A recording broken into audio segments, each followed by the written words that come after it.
تمكنت عناصر المصلحة الولائية للشرطة القضائية بمدينة الرباط بتنسيق وثيق مع مصالح المديرية العامة لمراقبة التراب الوطني زوال أمس الخميس من توقيف 3 أشخاص تتراوح أعمارهم ما بين 26 و 31 سنة من ذوي السوابق القضائية في قضايا المخدرات، وذلك للاشتباه في تورطهم في حيازة وترويج المخدرات والمؤثرات العقلية. وقد جرى توقيف المشتبه فيهم بحي يعقوب المنصوري بمدينة الرباط، وهم في حالة تلبس بحيازة وترويج المخدرات، حيث أسفرت عملية الضبط والتفتيش المنجزة في إطار هذه القضية عن حجر 300 غرام من مخدر الكوكايين، فضلا عن سيارة خفيفة ومبلغ مالي يشتبه في كونه من متحصلات هذا النشاط الإجرامي.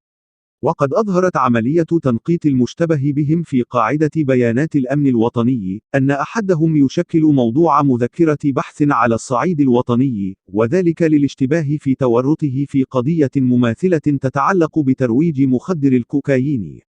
وقد تم الاحتفاظ بالمشتبه فيهم تحت تدبير الحراسة النظرية رهن إشارة البحث الذي تشرف عليه النيابة العامة المختصة، وذلك للكشف عن جميع ظروف وملابسات هذه القضية، وكذا تحديد كافة الامتدادات المحتملة لهذا النشاط الإجرامي.